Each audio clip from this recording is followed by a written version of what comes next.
वैकुण्ठ गुणानुवर्णने वैकुण्ठ गुणानुवर्णने। हरे कृष्ण। श्री चैतन्य चरितामृत কথায় আমরা রঘুনাথ দাস গোস্বামীর কথা আলোচনা করছিলাম। আমরা সে কথা এখনো আমরা চলছে, কন্টিনিউ হচ্ছে। চৈতন্য চরিতামৃতের ষষ্ঠ অন্তলীলায় ষষ্ঠ পরিচ্ছেদে রঘুনাথ দাস গোস্বামীর অপূর্ব কথা রয়েছে, যেখান থেকে একজন ভক্তের ভক্তি পথে কিভাবে আচরণ করা উচিত সে সম্বন্ধে পূর্ণ দিক নির্দেশনা আমরা পাই।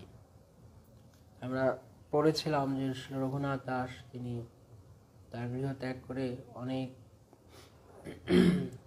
তপস্যা সহকারে তিনি পুরী ধামে এসে উপস্থিত হলেন এবং সেখানে ভগবান চৈতন্য মহাপ্রভু তাকে স্বরূপ দামোদরের হাতে সমর্পণ করলেন। সেই থেকে তার নাম হচ্ছে স্বরূপের রঘু, যেহেতু তিনি স্বরূপ দামোদরের কাছে তাকে সম্প্রদান করেছেন। এবং তারপর রঘুনাথ দাস তিনি, যদিও তার ব্যাকগ্রাউন্ড ছিল, তিনি অনেক জমিদার, অনেক ধনী প্রাচুর্য সম্পন্ন পরিবারের ছেলে ছিলেন, কিন্তু তারপরও নীলাচলে এসে তিনি ভগবান শ্রী গৌরাঙ্গ মহাপ্রভুর আশ্রয় গ্রহণ করলেন এবং পরম বৈরাগ্য সহকারে তার জীবনযাপন করতে লাগলেন। সেই কথা আমরা পড়ছিলাম যে তিনি সিংহদ্বারে ভিক্ষা করে খেতেন, কিছুদিন পর তিনি ছত্রে গিয়ে মেঘে খাওয়া শুরু করলেন। তো সেই জায়গাতে আমরা পড়ছিলাম যে বৈরাগ্যের কথা। আজকে আমরা সেখান থেকে কন্টিনিউ করছি। জয় জয় শ্রী চৈতন্য জয় নিত্যানন্দ জয়াদ্বৈত চন্দ্র জয় গৌর ভক্তবৃন্দ। জয় জয় শ্রী চৈতন্য জয় নিত্যানন্দ জয়াদ্বৈত চন্দ্র জয় গৌর ভক্তবৃন্দ। জয় জয় শ্রী চৈতন্য জয় নিত্যানন্দ জয়াদ্বৈত চন্দ্র জয় গৌর ভক্তবৃন্দ।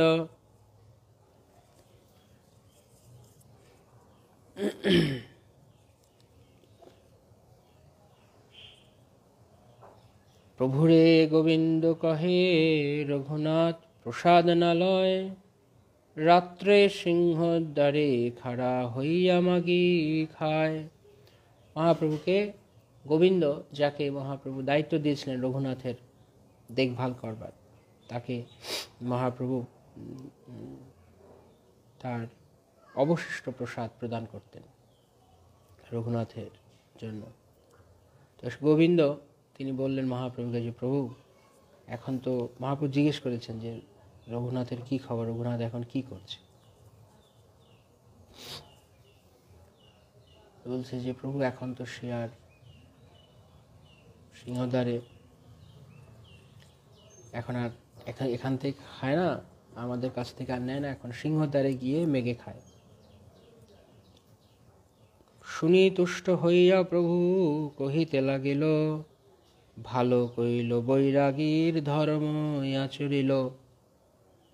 মহাপ্রভু কথা শুনে খুব প্রীত হলেন এবং বললেন, ভালো করেছে, ও বৈরাগীর ধর্ম আচরণ করেছে। কারণ যেহেতু সে বৈরাগ্য অবলম্বন করেছে, তাই তার বৈরাগীর ধর্ম আচরণ করা উচিত।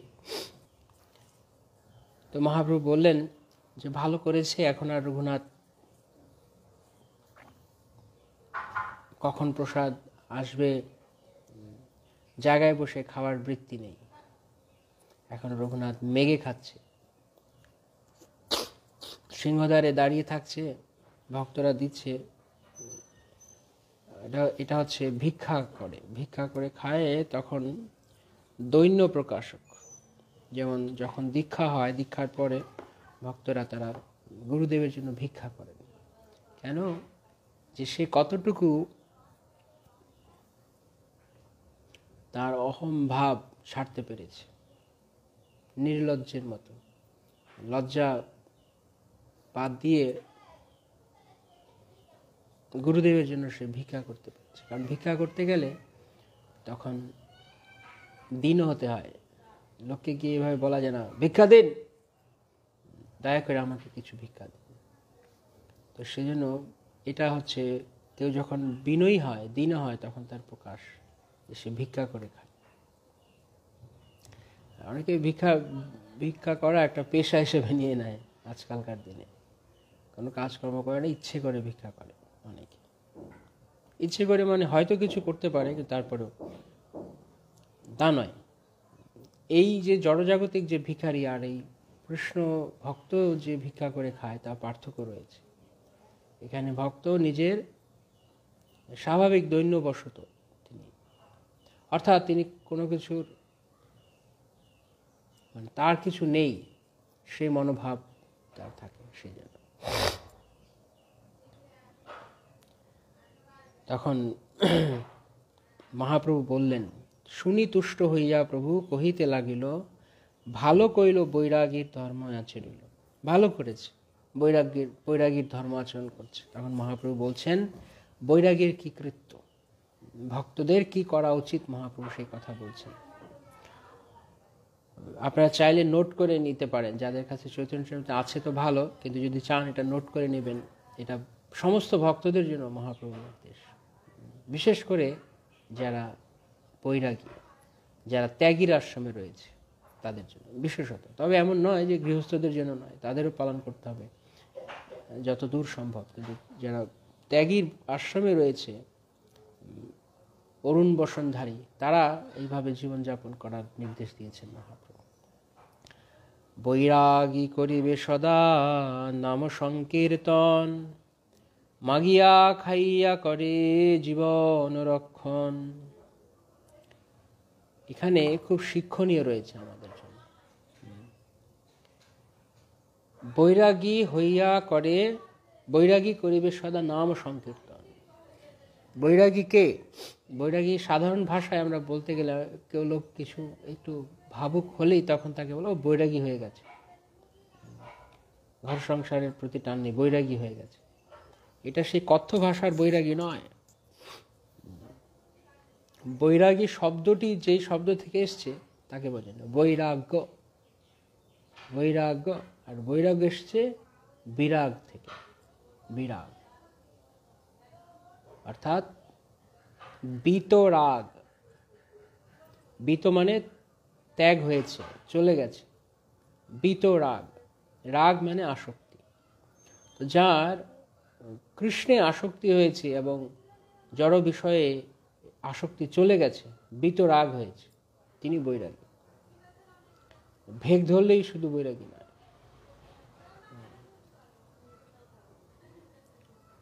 এই সম্পর্কে শ্রী ভক্তিময় ঠাকুর অনেক সতর্ক করে দিয়েছেন। এই সময় দেখা যায় অনেককে বাউলের মতো, অর্থাৎ কপালে তিলক দিয়ে নাকে ফোঁটা, অনেকে আবার ফোঁটা দেয় এখানে নাকে, ফোঁটা টোটা কেটে তারপর বৈরাগীর ভাব ধরে থাকে। কিন্তু ভিতরে বিষয় ভোগের প্রবল বাসনা, ফল্গু নদীর মতো। ফল্গু নদী ওপর দিয়ে খুব সুন্দর, বোঝা যায় না, কিন্তু এক হাত খুঁড়লে প্রচণ্ড স্রোত চলে। তো এরকম ফোঁটা টোটা কেটে সুন্দর করে সেজে আছে, কিন্তু যখনই সুযোগ পাচ্ছে তখনই সে বিষয় ভোগ করছে।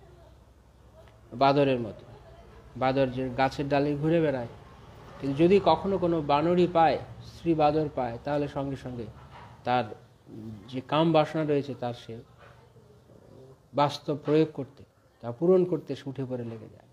এবং শুধু খাওয়ার ধান্দায় থাকে, কোথায় ফলমূল খাবে। আহার এবং স্ত্রী এরপরে আসবে।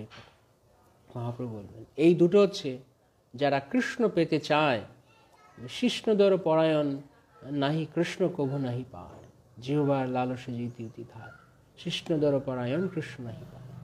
কেবলমাত্র তার উপস্থ বেগ, অর্থাৎ তার যৌন বেগ, তার কাম বেগকে পূরণ করার জন্য, ইন্দ্রিয় তৃপ্তি করার জন্য এবং উদরের চিন্তা, এই দুটো চিন্তায় যে থাকে, তার জন্য ভক্তিপথ নয়, সে কখনোই কৃষ্ণ লাভ করতে পারবে না। মহাপ্রভু বলে দিয়েছেন কৃষ্ণ নাহি পায়। অথচ সারা জগৎ এই দুটোর পিছনে ঘুরছে। আর ভগবত ভক্তি হচ্ছে অপোজিট ডাইরেকশনে, উল্টো দিকে। এই দুটো ছাড়ো তো তবে তুমি কৃষ্ণ পাবে। তো বৈরাগী তিনি কি করবেন, তিনি এই দুয়ের প্রতি তার আসক্তি কমতে শুরু করেছে, হয় একদম গিয়েছে, নয় ধীরে ধীরে কমতে শুরু করেছে। এবং বিষয়ের প্রতি অনাসক্তি, কৃষ্ণের প্রতি আসক্তি দুটো সমানুপাতিক হতে হবে। এমন নয় যে কেউ হয়তো জড়জাগতিকভাবে বিষয় ছেড়েছে কিন্তু কৃষ্ণে আসক্তি নেই, তাহলে তা কাম্য নয়। জ্ঞানীরা, যেমন শুষ্ক জ্ঞানীরা, নির্বিশেষবাদী, তারা আপাত দৃষ্টিতে এই জগতের প্রতি তাদের কোনো বাসনা নেই, কিন্তু কৃষ্ণে আকর্ষণ নেই, তাহলে কোনো লাভ হবে না। যখন আমরা কোনো কিছু বন্ধ করছি, এটাকে বলা হয় নিবৃত্তি। নিবৃত্তি মানে জড়জাগতিক বিষয় থেকে প্রত্যাহার করে নিলাম নিজে। আর প্রবৃত্তি মানে কৃষ্ণে মন অর্পণ করা। এর আবার দুটো আরেকটা অর্থ হয়, যেমন শ্রীমদ্ ভাগবতমে রয়েছে প্রবৃত্তি মার্গ। প্রবৃত্তি মার্গ মানে দুটো রাস্তা, মার্গ মানে পথ, দুটো পথ রয়েছে। একটা হচ্ছে জড়জগৎকে ভোগ করতে করতে করতে করতে করতে করতে করতে করতে হতাশ হয়ে ভগবানের দিকে আসা, এটা প্রবৃত্তি মার্গের মধ্য দিয়ে ভগবানের কাছে যাওয়া। আর এটা হচ্ছে নিবৃত্তি মার্গ। সেটা কি না, এই জড়জগৎ দুঃখময়, আচার্যগণ বলে গেছেন, সুতরাং নিবৃত্তি অর্থাৎ প্রবৃত্ত না হওয়া কোনো কিছু, নিবৃত্তি সাধন করা, শেষ করে দেওয়া, বন্ধ করে দেওয়া। তাই জড়জগতের দিকে না, কৃষ্ণের দিকে। তো সরাসরি যারা নিবৃত্তি মার্গের মধ্য দিয়ে, ইন এ সেন্স বলা যায় যে যারা যারা যারা গৃহধর্ম পালন করে তারা ভগবানের দিকে যায়, তারা অনেকটা প্রবৃত্তি মার্গে। এক্স্যাক্টলি নয়, অনেকটা বোঝার জন্য ওই উদাহরণটা দিচ্ছি। যারা সরাসরি ভগবানের জন্য তাদের জীবনকে উৎসর্গ করে, তারা নিবৃত্তি মার্গে রয়েছে। আবার আরেক দিক থেকে যখন এই জড়জগতে কেউ ইন্দ্রিয় সুখ ভোগ করে, ভগবানকে বোঝে না, জানে না, জানতে চায়ও না, তখন অনেক সময় সাধুরা তাদের চেষ্টা করেন বদলাতে, কিন্তু বদল হয় না। তখন তারা ওই প্রবৃত্তি মার্গের মধ্যেই থাকে, জড়জগৎকে প্রবৃত্ত হয়, জড়জগতে প্রবৃত্ত হয়, ভোগ করে, করে শেষ পর্যন্ত গিয়ে যখন ক্লান্ত হয়ে যায়, ফ্রাস্ট্রেটেড হয়, কারণ জড়জগৎ চরমে আপনাকে হতাশ করবে। জড়জগৎ কখনো কাউকে উৎসাহিত করে না, উৎসাহ প্রদান করে না, হতাশ করে। আশা দেখালেও তা আবার হতাশ করে। তখন তারা ভগবানের দিকে যায়। তো যিনি বৈরাগ্য অনুশীলন করবেন তিনি কৃষ্ণে প্রবৃত্ত হবেন, আর জড়জাগতিক বিষয়ে নিবৃত্ত হবেন, তাই সে বৈরাগী। কেবল ভেগ ধরলেই, বেশ পড়লেই বৈরাগী নয়, সে কৃষ্ণে প্রবৃত্ত হয়েছে কিনা দেখতে হবে, আর জড়জাগতিক বিষয় থেকে সে মন উঠিয়েছে কিনা দেখতে হবে। নিবৃত্তি থাকবে এবং প্রবৃত্তি থাকবে। যদি না থাকে, কৃষ্ণ প্রবৃত্তি না থাকে, তাহলে সে বৈরাগ্যের কোনো ভ্যালু নেই। সূক্ষ্ম বৈরাগ্য, যে বৈরাগ্য দিয়ে আমাদের কিছু কাজে আসবে না। মায়াবাদীরা সেরকম বৈরাগ্য অনুশীলন করে। অথবা অনেকেই সংসারে জ্বালা পেলে বৈরাগী হয়, কিন্তু ওই কি করে, বনে বাজারে ঘুরে বেড়ায়। সেটা ডিজায়ার নয়, সেটা বাঞ্ছনীয় নয়। যখন মহাপ্রভু বলেছেন গৃহে থাকো, বনে থাকো, সদা হরি বলে ডাকো, সবসময় কৃষ্ণ বলে ডাকো, যেখানেই থাকো না কেন কৃষ্ণ বলে ডাকো। তাহলে এখন আবার আমরা এরকম ভাবো না, মহাপ্রভু তো বলেই দিয়েছে গৃহে থাকো। কিন্তু মহাপ্রভু যদিও গৃহে থাকতে বলেছেন, গৃহে থাকো অথবা বনে থাকো, কিন্তু সদা হরি বলে ডাকো। যদি হরি বলে ডাকা না হয়, তাহলে গৃহে থাকা, বনে থাকার কোনো লাভ নেই। গৃহেই থাকি আর বনেই থাকি, কোনো লাভ নেই। বনে গেলাম, হরি ডাকলাম না, গৃহে থাকলাম, হরিকে ডাকলাম, তাহলে কোনটা বেশি আকাঙ্ক্ষিত? গৃহে থেকে হরি ভজন করা। যদি যতক্ষণ পর্যন্ত কারোর গৃহ কৃষ্ণ ভজনের প্রতিকূল নয়, ততক্ষণ সে থাকতে পারে গৃহে। শিল প্রভুপাদ এই সিদ্ধান্ত দিয়েছে। তবে সাধারণত প্রত্যেকের উচিত জীবনের একটা পর্যায়ে, শাস্ত্রে নির্দেশ হয়েছে, তখন তার গৃহ ত্যাগ করে পূর্ণরূপে ভগবানের মনে প্রবেশ করা। আবার শিল প্রভুপাদ এই কথা বলেছেন, যদি কারোর গৃহ সম্পূর্ণরূপে কৃষ্ণ ভজনের অনুকূল হয়, তাহলে তার প্রয়োজন নেই। কিন্তু সাবধান, আমরা আচার্যদের কথাকে যেন ভুল অর্থে ব্যবহার না করি, আমরা যেন ম্যানিপুলেট করার চেষ্টা না করি নিজের ইচ্ছে মতো। আমার যেদিকে স্বার্থ আমি সেদিকে কথাটাকে ঘোরাবো। অনেক গৃহস্থরা আছে, না না শাস্ত্র তো বলেছে, গ্রন্থে আছে, প্রভুপাদ বলেছে, যদি গৃহ ভক্ত হলে যাওয়া মানে বনে যাওয়ার দরকার নেই, গৃহ ত্যাগ করার দরকার নেই। এই অজুহাত দিয়ে তারা সারা জীবন ঘরে থাকে। কিন্তু শাস্ত্র নির্দেশ রয়েছে শ্রীমদ্ ভাগবত, 50 ঊর্ধ্বম বনম ব্রজেত। যখন কারো 50 ঊর্ধ্ব বয়স হয় তখন তাকে বানপ্রস্থ অবলম্বন করতে হয়, ধীরে ধীরে ধীরে ধীরে।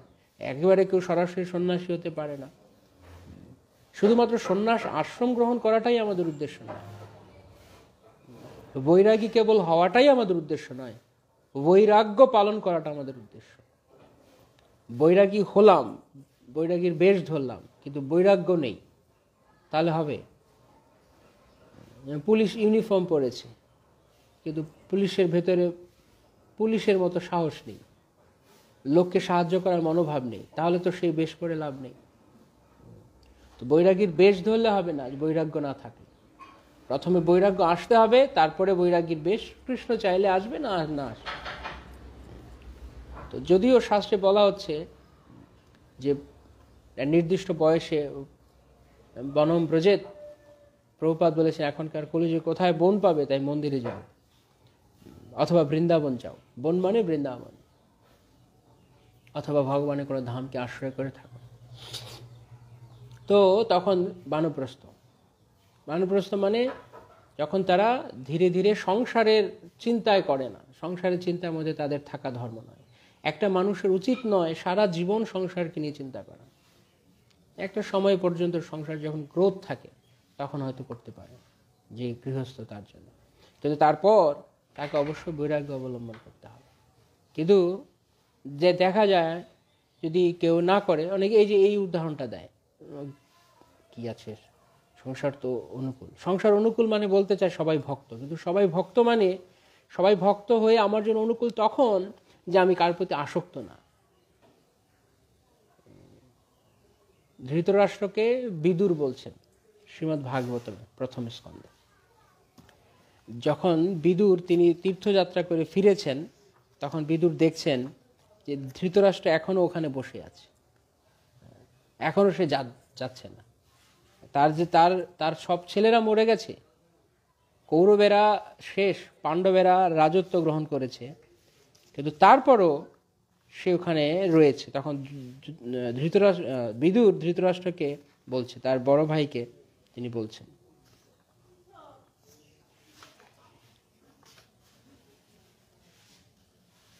एवं गृहेषु सक्तानां प्रमत्वानं तदिहया अत्यक्रामद विज्ञात कालः परम दुस्तर।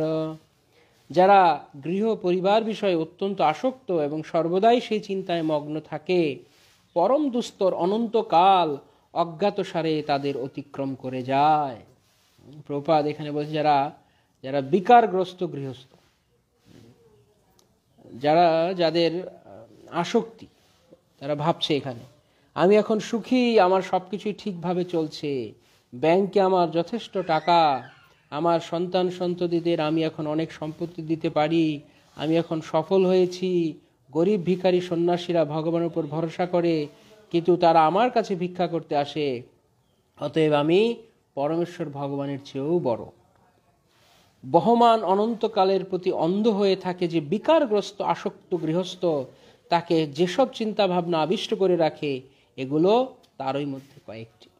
এরকমভাবে গৃহস্থরা, জড়জাগতিক গৃহস্থ না, অ্যাকচুয়ালি প্রভুপাদ এখানে গৃহস্থ লিখেছেন, কিন্তু বিকারগ্রস্ত গৃহস্থ, দ্যাট মিনস গৃহমেধি, তারা চিন্তা করে এরকমভাবে আমি এখন সুখী, আমার সব কিছু ঠিকভাবে চলছে, ব্যাংকে টাকা রয়েছে, সন্তান সন্ততিদের সব ঠিকঠাক দিয়ে যাব। এই মনোভাব যদি কারো থাকে তাহলে সে গৃহমেধি, সে ভক্ত হলেও সে গৃহমেধি। যে এই পুংস স্ত্রিয়া মিথুনি ভাবমেতম, প্রহ্লাদ মহারাজ বলেছেন, এই স্ত্রী পুরুষের আসক্তির এই সংসারে যে চিরকাল পড়ে থাকে এবং এই আসক্তিকেই জীবনে সবকিছু মনে করে, সে বিকারগ্রস্ত, সে সুস্থ নয়, সে বিকারগ্রস্ত।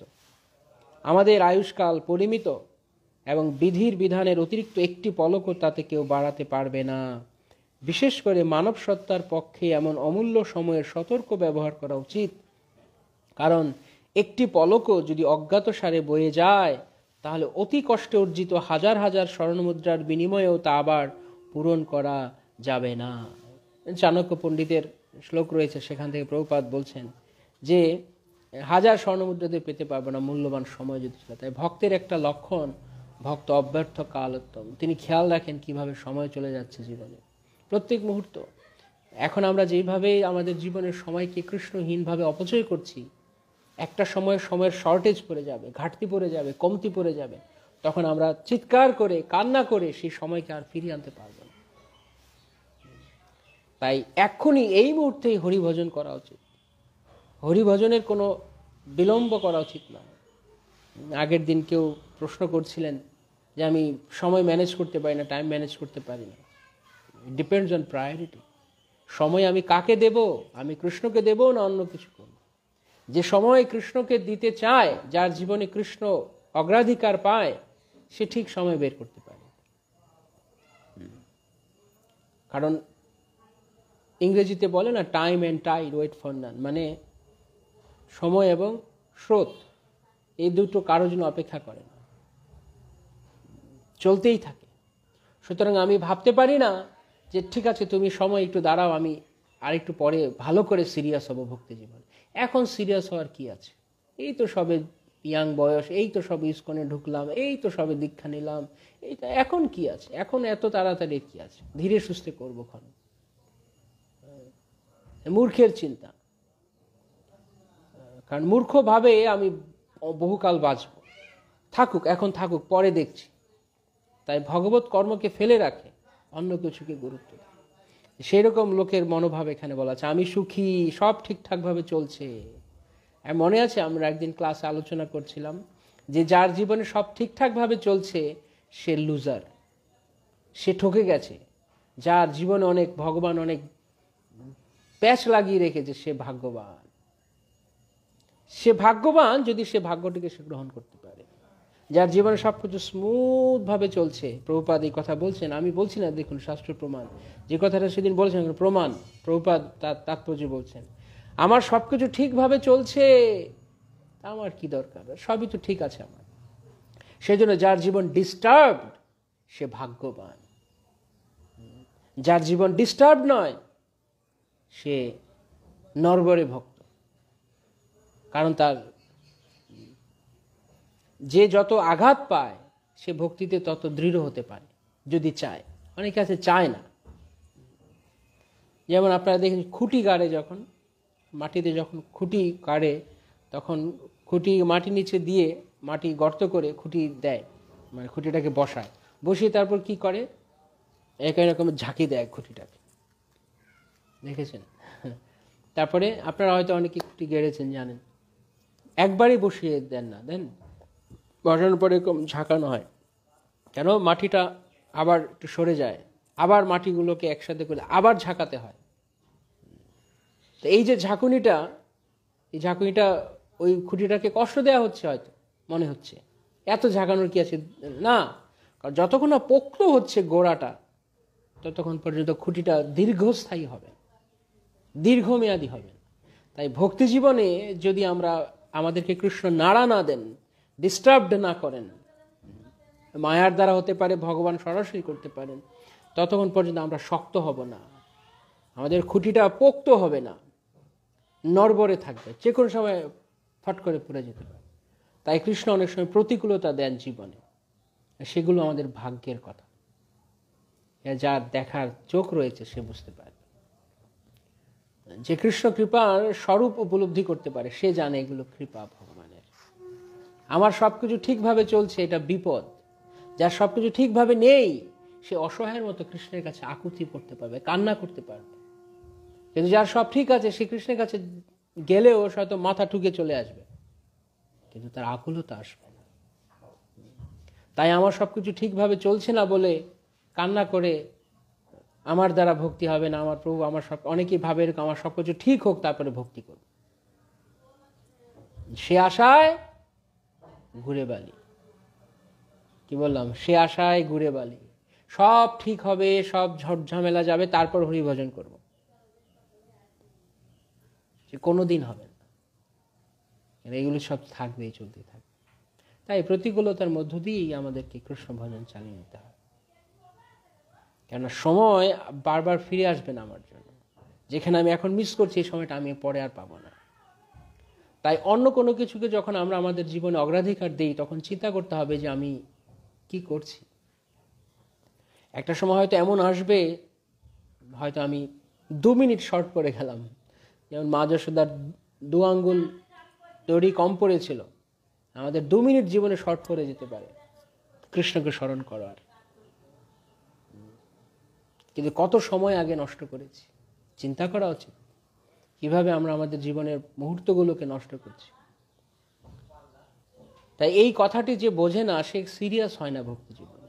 কারণ তার কাছে মনে হয় কি আছে, আস্তে ধীরে করব, এক সময় করব, পরে সিরিয়াস হবো। কবে সিরিয়াস হবেন? কবে আমরা কবে সিরিয়াস হব? কিভাবে জানবো যে আমার এখন সিরিয়াস হতে হবে, আমার সময় হয়ে গেছে? কিভাবে জানবো? যে কোনো সময় আমরা আমাদেরকে বিদায় নিতে হতে পারে। তাই অত্যন্ত সতর্কতা সহকারে এই অমূল্য সময়ের ব্যবহার করা উচিত। কারণ একটি পলকও যদি অজ্ঞাত সারে বয়ে যায়, তাহলে অতি কষ্ট অর্জিত হাজার হাজার স্বর্ণমুদ্রার বিনিময়ে তার পূরণ করা যাবে না। জীবনের এই সমস্যার সমাধান কিভাবে করা যায় তারা তা আদপেই জানে না, কিন্তু তার অনিত্য সংসার পরিবার বিষয়ে মগ্ন হয়ে থাকে। আর তারা জানে না যে অজ্ঞাত সারে অনন্তকাল এগিয়ে চলেছে এবং প্রতি মুহূর্তে তাদের পরিমিত আয়ুষ্কাল হ্রাস পেয়ে যাচ্ছে। জন্ম, মৃত্যু, জরা এবং ব্যাধির বিপুল সমস্যার কোনো সমাধানই করা হচ্ছে না। একেই বলা হয় মায়া। মায়া কাকে বলে? জীবনে সমস্যা আছে, ইগনোর করছি, ঠিক আছে, কোনো সমাধান করছে না। আমার কিন্তু আসল সমস্যার সমাধান হচ্ছে না। আমি এখন একটা জোড়াতালি দিতে পারি, কিন্তু আমার মূল সমস্যা যে জন্ম, মৃত্যু, জরা, ব্যাধি, তা তো আমি সমাধান করতে পারছি। যতই আমরা আধুনিক বিজ্ঞান উন্নত হই না কেন, কত কিছু মানুষ উদ্ভাবন করছে, কত জড়জাগতিক প্রযুক্তিতে মানুষ কাজ কমিয়ে নিয়ে আসছে, পরিশ্রম কমিয়ে নিয়ে আসছে। কেন? মেশিনকে দিয়ে কাজ করাচ্ছে, নিজে পরিশ্রম করছে না। কেন? সময় বাঁচাবে। সময় বাঁচিয়ে কি করবে? আরাম করবে, ঘুমিয়ে থাকবে, ফুর্তি করবে, কাজ করবে না। অলস মস্তিষ্ক থাকবে, তখন শয়তান ঘুরবে মাথায়, শয়তানের কারখানা অলস মস্তিষ্ক। তো কিন্তু যেই সময় আমরা বাঁচিয়ে নিয়ে আসছি, এই একই প্রযুক্তি ব্যবহার করে যদি আমরা সময় বাঁচিয়ে কৃষ্ণ সেবায় লাগাই, that's all right, that's okay. কিন্তু সেই সময় বাঁচিয়ে যদি আমরা সেই ইন্দ্রিয় সুখ ভোগেই থাকি, তাহলে কুকুর বেড়ালের চেয়ে আলাদা কি হবে? কুকুর বেড়াল হয়তো যেই অনেক পরিশ্রম করতে হয়, কেননা কুকুর বেড়াল তো টেকনোলজি জানে না, কিন্তু আমরা টেকনোলজি জানি। কিন্তু টেকনোলজি দিয়ে আমরা যে সময় বাঁচিয়ে আবার সেই কুকুর বেড়ালেরই কাজ করছি। কোথায় ফারাক করছে? কোনো লাভ নেই। সেজন্য মানুষের উচিত তার প্রত্যেকটি মুহূর্তকে বিচক্ষণতা সহকারে ব্যবহার করা। আমরা এই কথাটা শুধু ভাবতে হবে, আমি ভাবছি আমি এখন আমার জীবনকে ভোগ করে যাব। আরে চিরন্তন কালের বিচারে, অনন্তকালের বিচারে এই 10, 20, 50 বছর কিছুই না, কিছুই না। ইভেন ব্রহ্মার আয়ুষ্কালও কিছু না, যদি চিরন্তন কালের আনলিমিটেড টাইমের কথা আমরা বিচার করি, কিছুই না। কিন্তু এই সময়কে অধ্রুবম অর্থদম, প্রহ্লাদ মহারাজ বলছেন, যদিও মনুষ্য শরীর অধ্রুবম, তদপি মনুষ্য জন্ম অধ্রুবম অর্থদম। অধ্রুবম অনিত্য, কিন্তু অর্থদম। কেমন? যেমন আপনার কাছে হয়তো 2000 টাকা আছে, খুব বেশি না, 2000 টাকা। 2000 টাকা খেয়ে পরে উড়িয়ে দিতে পারি একদিনে, আর 2000 টাকাকে ইনভেস্ট করে অনেক টাকা, অনেক লাভবান হওয়া যায়। জড়জাগতিক একটা উদাহরণ দিয়ে বলছি। যে জানে টাকার ব্যবহার করতে, সে 2000 টাকাকে ব্যবহার করে অনেক কিছু করতে পারে, কিন্তু যদিও সামান্য অল্প, এবং চাইলে, এটা আমার উপরে নির্ভর করছে, আমি চাইলে 2000 টাকা উড়িয়ে দিতে পারি 1 ঘন্টায় খেয়ে, আবার আমি সেটাকে ইনভেস্ট করতে পারি। তাই মনুষ্য জন্মটা যদিও সংক্ষিপ্ত, ছোট, অনিত্য, অধ্রুবম, কিন্তু তা অর্থদম। অর্থদম মানে অর্থদান করে। কি অর্থ? পরমার্থ। যদি আমরা এই শরীরটি ভগবানের সেবায় যুক্ত করি, এই প্রাণটি ভগবানের সেবায় লাগাই, প্রাণের অর্থই ধিয়া বাচা, কায় মন বাক্য দ্বারা আমরা যদি, বুদ্ধির দ্বারা আমরা যদি ভগবত সেবা করি, তাহলে এই অনিত্য শরীরটি অনেক ফলদান করবে। এই একটা জীবন নষ্ট করে দেওয়া যায়, এই একটা জীবন কৃষ্ণ পাদপদ্মে অর্পণ করা যায়। যদি নষ্ট করি তাহলে বারংবার বারংবার বারংবার জন্ম মৃত্যুর চক্রে ঘুরতে হবে। কালকে আমি একজনের সঙ্গে কথা বলছিলাম, ইউকে থেকে একজন ভক্ত। তো উনি বলছে যে মাই লাইফ ইজ ডেভাস্টেটেড প্রভু, ইউ ওয়ন্ট আন্ডারস্ট্যান্ড। আমাকে বলছে আপনি বুঝতে পারবেন আমার কি হচ্ছে এরকম। তো আমি অনেকক্ষণ কথা বলছি তার সঙ্গে। তো শেষে আমি বললাম যে আপনি চাইছেন আপনার ফ্যামিলিতে সব কিছু ঠিক হয়ে যাক, তাই তো? কিন্তু লাভ কি? যদি ঠিক হয়ে যায়, সমস্ত সমস্যাগুলো চলে গেল, ছেলে মেয়ে হাজব্যান্ড সবাই ভালো ব্যবহার করছি, তারপর কি হবে? যদি আমার হাজব্যান্ড ভালো আচরণ করে বা আমার ওয়াইফ ভালো আচরণ করে, তারপর কি হবে? আমি আসক্ত হব, তারপর সমস্যার সমাধান হয়ে গেল। তারপর নেক্সট 10-20-30 বছর বাঁচবো, এই 10-20-30 বছর অ্যাডজাস্ট হবে, সুন্দর হবে, একদম হ্যাপি লাইফ। কিন্তু যখন মরে যাব তখন আবার এই একই কাজ করতে হবে। আমি ওনাকে বলছিলাম যে আপনি ভাগ্যবান, you have to understand that. Krishna আপনাকে যে কোনোভাবেই কৃপা করছেন তার দিকে যাওয়ার জন্য। দু ধরনের লোক আমাদের ভক্তি জীবনে সাহায্য করতে পারে, মন দিয়ে শুনবেন। দু ধরনের লোক। কেউ আছে আমাদেরকে টেনে কৃষ্ণের দিকে নিয়ে যেতে পারে, হাতে ধরে নিয়ে যেতে পারে, সাধুরা। সাধুরা তারা চলো আমার সঙ্গে কৃষ্ণের কাছে যাই। আর কেউ আছে পেছন দিয়ে লাথি মারতে পারে, পেছন দিয়ে লাথি মারতে পারে, লাথি মারারও লোক থাকে। কেউ হাতে ধরে টেনে নিয়ে যাবে, কেউ লাথি মেরেও কৃষ্ণের দিকে নিতে পারে। সো দুই দিক থেকে চিন্তা করলেই এরা আমাদের বন্ধু, শত্রু মনে করা উচিত নয়। এর আগের দিন আমরা পড়ছিলাম যে কর্মফলের কথা, দুঃখ দিচ্ছে কেন? আসলে দুঃখ না, আসলে বন্ধুর মতো কাজ করছে। আমার সব ঠিক আছে, এখানে বলা আছে আমার সব ঠিক আছে, এটাই সমস্যা। আমার কিছু ঠিক নেই, ঝামেলা হচ্ছে, ডিস্টার্ব। যে ডিস্টার্ব ক্রিয়েট করতে সে বন্ধু। কেননা আমি কেউ হাতে ধরে নিয়ে যেতে চাইছে ভগবানের কাছে, আমি যাচ্ছি না, পেছন থেকেও লাথি মারছে, যা, সেও এক ধরনের বন্ধু। তো দু প্রকার লোক, দু প্রকার বন্ধু হতে পারে। কেউ সামনে টানতে পারে, কেউ পেছন দিয়ে ঠেলা দিতে পারে। যার দৃষ্টি রয়েছে বোঝার, সে জানবে দুজনই বন্ধু। তাই কিছু সমস্যা হলেই শুধু অভিযোগ করা নয়,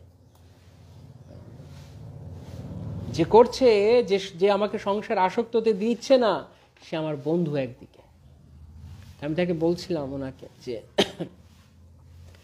আপনি এখন মনে করছেন সব যদি ঠিক হয়ে যায় তাহলে আপনি সুন্দর হয়ে যাবেন সবকিছু। আমি আসক্ত হয়ে থাকবো। আমি জানি না এই কথাটা আপনারা কতজন মানে ওয়েলকাম করবেন, এটা আপনাদের ব্যক্তিগত বিষয়। কিন্তু গভীরভাবে চিন্তা করে দেখবেন যে যখন আমরা সবকিছুতে আমাদের ঠিকভাবে চলছে না, যার সব ঠিকভাবে চলে সে জীবনে শক্ত হতে জানে না। যেমন যে মাঝি কেবল ছোট পুকুরে নৌকা চালায়, সে কখনো দক্ষ মাঝি হতে পারবে না। কিন্তু যারা সমুদ্রে নৌকা চালায় তারা দক্ষ মাঝি। কেননা প্রতিকূলতার মধ্য দিয়ে তারা এগিয়ে যায়। তো জীবনে সবকিছু স্মুথ ভাবে চলাটা আমরা অনেক সময় মনে করি কৃষ্ণ কৃপা করেছে। রং,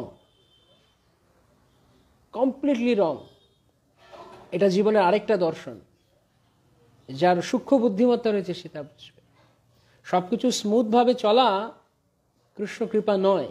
তাহলে প্রভুপাদ এই কথা বলতেন না, আমার সবকিছু ঠিকভাবে চলছে, ব্যাংকে যথেষ্ট টাকা রয়েছে, ফাইন ইজি গোয়িং লাইফ। না, এই যে গতকাল আমাদের পরমাধ্য গুরুবর্গের একজন, আচার্যবর্গের একজন শ্রীমৎ ভক্তি বৈদুর্য গোবিন্দ মহারাজ, ভক্তি মাধুর্য গোবিন্দ মহারাজ, তিনি অপ্রকট হলেন। তার আগের নাম ছিল মাখনলাল প্রভু। তো উনি বলতেন, যখন তিনি সন্ন্যাসী হননি তখন আমরা ওনার ক্লাসে শুনতাম, যিনি বলতেন easy coming easy going, easy coming easy going. যেভাবে যেভাবে ভক্তি জীবনে আরামসে চলছো এইভাবেই একদিন ফট করে পড়ে যাবে। মনে আছে মহারাজ বলতেন খুব সুন্দর, ইজি কামিং ইজি গোয়িং। কারা ভক্তি পথ থেকে হারিয়ে যায়, কৃষ্ণকে হারিয়ে ফেলে, যার জীবনে কষ্ট নেই, অর্থাৎ যে অনেক স্ট্রাগল করে ভক্তি জীবনে এই নরম আছে, আরাম করছে, আনন্দ ফুর্তি করছে, খাচ্ছে দাচ্ছে, ঘুরে বেড়াচ্ছে, মালা তিলক পড়ছে, আর মনে করছে আমি সাধু হয়ে গেছি। প্রতিকূলতা, এটাই শাস্ত্র সিদ্ধান্ত। প্রতিকূলতা আমাদেরকে কৃষ্ণের প্রতি আরো আকৃষ্ট করার সুযোগ করে দিচ্ছে, ইট ফ্যাসিলিটেটস। এখন ব্যাপার হচ্ছে আমি সেটা গ্রহণ করব কিনা।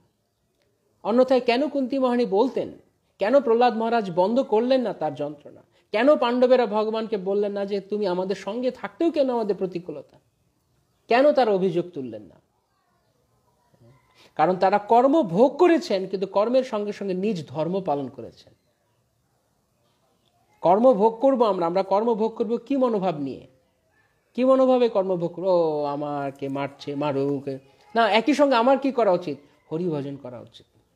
তত্তে অনুকম্পাং সুসমীক্ষমান ভুঞ্জানি বাত্মকৃত বিপাকম।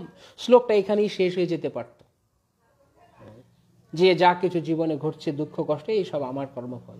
কিন্তু না, ব্রহ্মাজি বলছেন হৃদবাগ বীর বিদধন নমস্তে। এখানে শেষ নয়, তারপরেও কায় মন এবং বাক্য দ্বারা হৃদবাগ বীর বিদধন নমস্তে জীবে তো যে মুক্তি পদে সদায় ভাগ। সেই মুক্তি লাভের অধিকারী যে এত প্রতিকূলতা সত্ত্বেও হরি ভজন করে এবং প্রতিকূলতাগুলি সে দেখতে পারে কৃষ্ণতে মনোনিবেশ করার উপায়। প্রতিকূল হলাম আমার সব শেষ না, প্রতিকূল হলাম মানে কৃষ্ণ আমাকে, প্রতিকূলতা আসছে মানে বাধা আসছে মানে কৃষ্ণ আমাকে চুজ করছে। আমি এর আগেও বহুদিন ক্লাসে এই কথা বলেছি, কিন্তু আমরা ভাবি উল্টো, জীবন সব স্মুথ চলছে, পাইন আমি কৃষ্ণ কৃপা পেয়েছি। উল্টো কথা, এটার সমস্যা আছে, কিছু না কিছু তো সমস্যা আছেই, কুছ তো কুছ গড়বড় হ্যাই।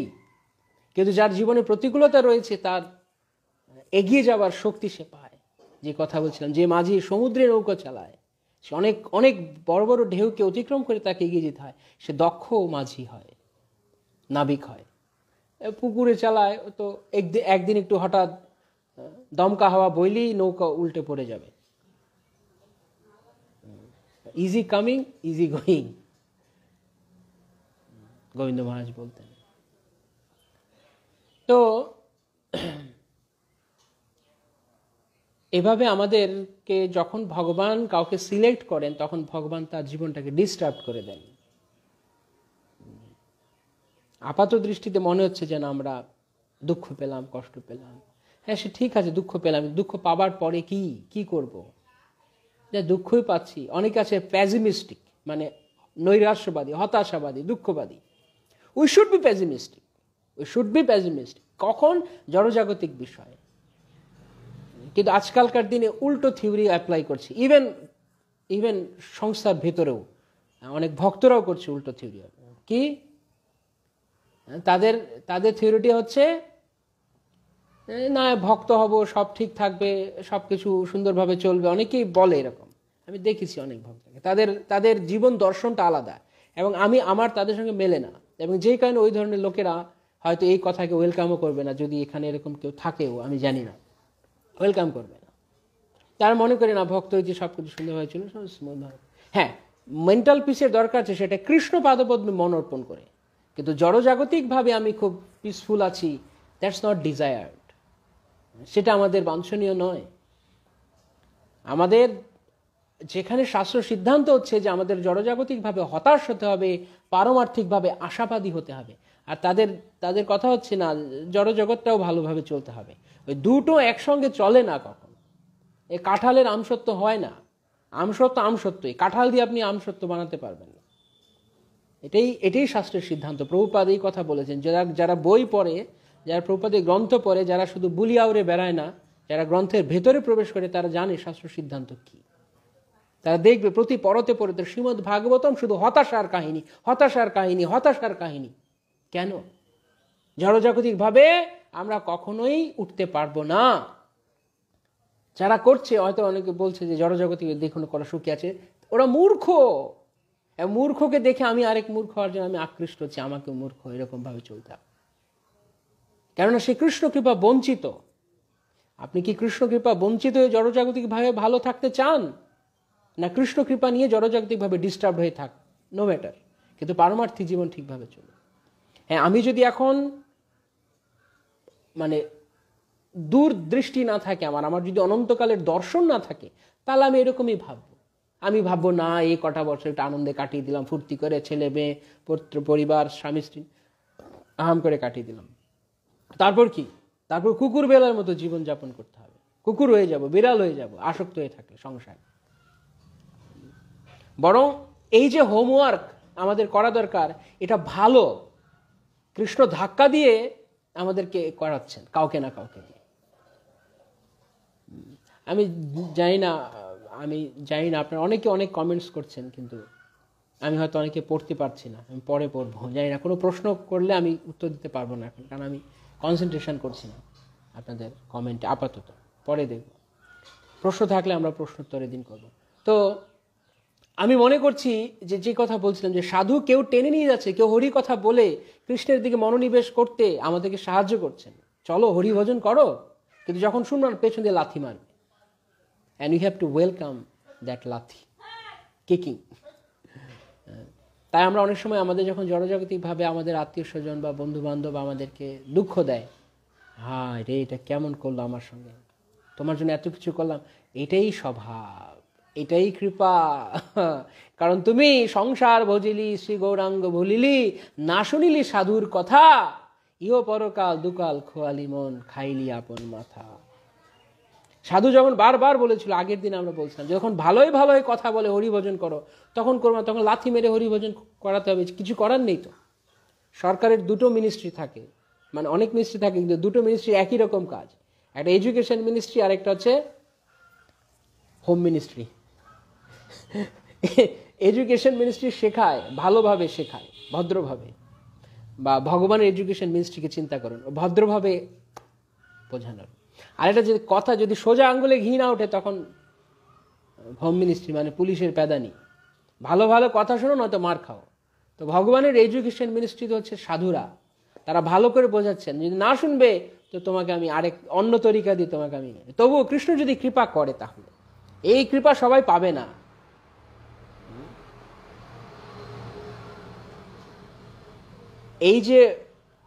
এই যে ঝামেলা, পারিবারিক ঝামেলার কৃপা, এই কৃপা সবাই পায় না, সবাই এই কৃপা পাবে না। যাকে কৃষ্ণ সিলেক্ট করেছেন তাকে কৃষ্ণ এরকম কৃপা করবেন, ডিস্টার্ব করে রাখবেন অলওয়েজ।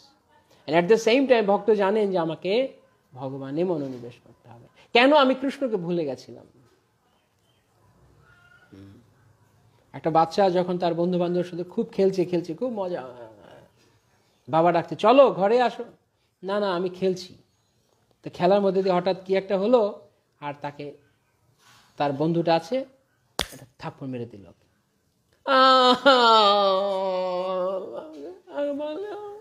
তখন বাবা দৌড়ে এসে কি হয়েছে? বলছে বাবা আমাকে চড় মেরেছে, আমাকে ব্যথা দিয়েছে। তখন বলছো তো কি করবে? খেলো। না না না আমি তোমার সঙ্গে যাবো, আমি এর সঙ্গে থাকবো না, আমাকে মেরেছে। তাহলে তার জন্য থাপ্পড়টা দরকার ছিল। যখন বাবা বারবার বলছে চলে আয়, না যাব না, তখন থাপ্পড় মেরে তাকে নিয়ে আসা হয়েছে। তো আমরা যখন সোজা কথা শুনবো না, তখন লাথি মারবে পেছন দিয়ে। সামনে দিয়ে যে নিয়ে যাচ্ছে হাতে ধরে, ভালো সাধুরা বলছে চলো আমার সঙ্গে ভগবানের কাছে যাই, না যাব না। পেছন দিয়ে যারা আছে না, যাদের ছেড়ে যেতে চাই না, তারা লাথি মারবে, তখন যাব। তো সে কথা বিদুর মহাশয় তিনি ধৃতরাষ্ট্রকে বলছেন, আপনার লজ্জা করে না? হ্যাঁ, লজ্জা করে না আপনার? নির্লজ্জ, সব মরে গেছে, যাদেরকে আপনি ফাঁসাতে চাইলেন, বিপদে ফেলতে চাইলেন, তাদের কাছে এখন আপনি ভিক্ষান্ন দ্বারা জীবিকা নির্বাহ করছেন। লজ্জা করে না আপনার? কুকুরের মতো একদম। তো সাধুর কথা হৃদয় ভেদী। সাধু শুধু মিষ্টি মিষ্টি কথা দিয়ে শুধু ব্যাকপেটিং করবে, এটা সাধু, ওই রকম সাধু চলবে না। না না সবই তুমি যা করছো সবই ঠিক, চলো এইভাবেই চলো, না কোনো অসুবিধা নেই, সব ঠিক আছে। তো গড়বড় আছে কিছু, ভক্তিসিন্ধু সরস্বতী ঠাকুর প্রভুপাদ বলেছেন, আমি এত ভালো, কিন্তু আমি যখন আমার গুরুর কাছে গেলাম তখন আমার গুরু আমাকে পাত্তাই দিল না।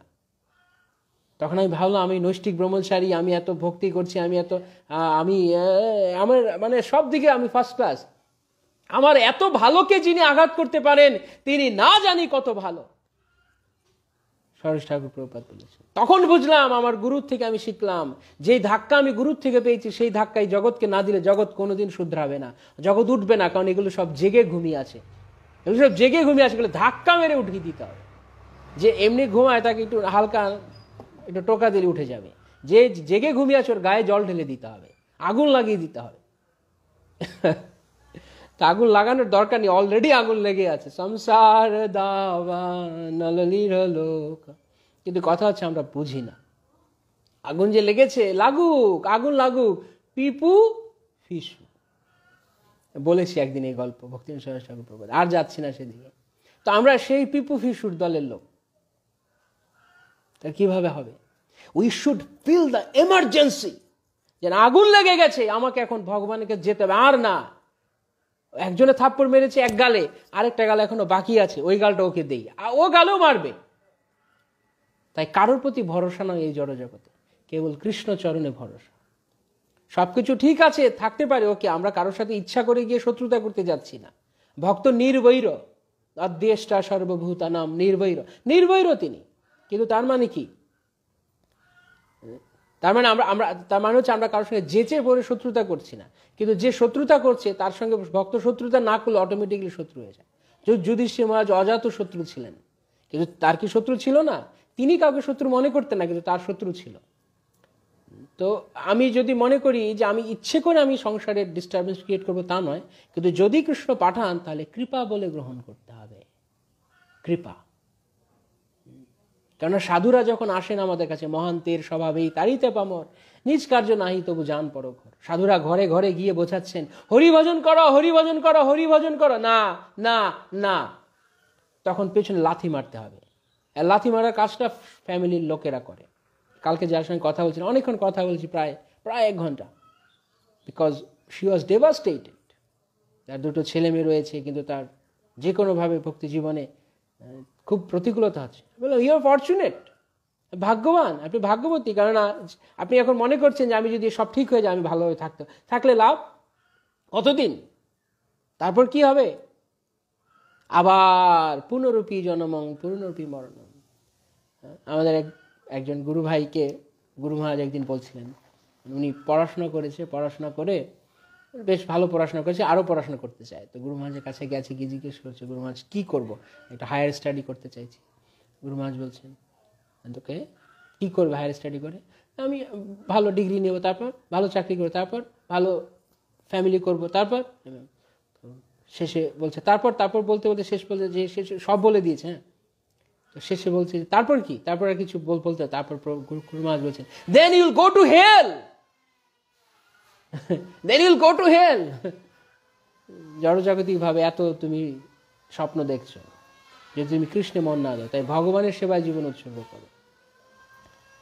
তো এখান থেকে আবার কেউ ভাববেন না, এখানে যারা রয়েছেন স্টুডেন্ট আছেন অনেকে হয়তো ভাববেন না তার মানে কি পড়াশোনা বন্ধ করে দেবে। সেই বিশেষ ব্যক্তির জন্য হয়তো গুরু মহারাজ এটা বলছে, কিন্তু মনোভাবটা মেইন, যে কি না জড়জাগতিকভাবে বিরাট এস্টাবলিশড হব, তারপর কি হব, 10, 20, 50, 40 বছর হয়তো সুখে থাকবো, তারপর কুকুর বেরোলের জীবন ধারণ করতে হবে। তাই সময় থাকতে ভগবানের প্রতি মনোনিবেশ করা। তাই যিনি বুদ্ধিমান ভক্ত তিনি প্রতিকূলতাগুলোকে ভগবানের আশীর্বাদ বলে জানেন। সাপে বর বলে না, সাপে বর, সাপে বর। যে আসক্তির কারণে, এটা তো আপনারা সবাই জানেন যারা গ্রন্থ পড়েছেন, যে যদি আমি কারোর প্রতি আসক্ত থাকি, যদি একজন স্ত্রী লোক কোনো পুরুষের প্রতি আসক্ত থাকে এবং সেই আসক্তি নিয়ে সে মৃত্যুবরণ করে, আমি কালকেই শুনছিলাম প্রভুপাদের ক্লাসে, প্রভুপাদ বলছেন এই যে স্ত্রী পুরুষের যে পারস্পরিক আকর্ষণ, স্বামী স্ত্রীর প্রতি যে ভালোবাসা, প্রভুপাদ বলছেন এটা এই জড়জগতে অনেকেই অ্যাপ্রিসিয়েট করে, এটা ভালো থাকা, কিন্তু চরম বিচারে ভালো নয়। কেন এতে কি হবে, মৃত্যুকালে সেই পুরুষটি স্ত্রীলোকের কথা চিন্তা করতে করতে পুরুষ দেহ ধারণ করবে, আর স্ত্রীলোকটি পুরুষটির কথা চিন্তা করতে করতে পুরুষ দেহ ধারণ করবে। কি লাভ হবে? আবারও সেই একই চক্রেই ঘুরতেই থাকবে একই জায়গায়। হয় পুরুষ নয় স্ত্রী, হয় পুরুষ নয় স্ত্রী, হয় কুকুর নয় কুকুরি, হয় বেড়াল নয় বেড়ালি, স্ত্রী বেড়াল আর কি, এই তো। কিন্তু যদি আমরা এই বন্ধন থেকে বেরিয়ে না যেতে পারি, তাহলে বারংবার বারংবার এখানে এসে কি লাভ হলো? সেজন্য প্রভুপাদ বলেছেন, give this one life to Krishna. একটা জীবন কৃষ্ণকে দাও। অনেক করেছো, অনেক চামচামি করেছো, অনেক চাটুকারিতা করেছো, অনেক লোকের দাসত্ব করেছো, এবার কৃষ্ণ দাসত্ব কর। এই একটা জীবন। অনাদিকাল ধরে আমরা ইন্দ্র সুখ ভোগ করেই আমরা আসছি, কিন্তু এই জীবনটা নয়। এই জীবনটা আমরা কৃষ্ণকে দিতে চাই। তাই যে যেখানে রয়েছে সেখান থেকে তাকে হরি ভজনে মনোনিবেশ করতে হবে। প্ল্যাটফর্ম ডাজন্ট ম্যাটার, আপনি কোথায় রয়েছেন, আপনি বৈরাগী হয়ে চলে গেছেন, আপনি ঘরে আছেন, কিন্তু আসক্তিটা যেন কৃষ্ণে থাকে।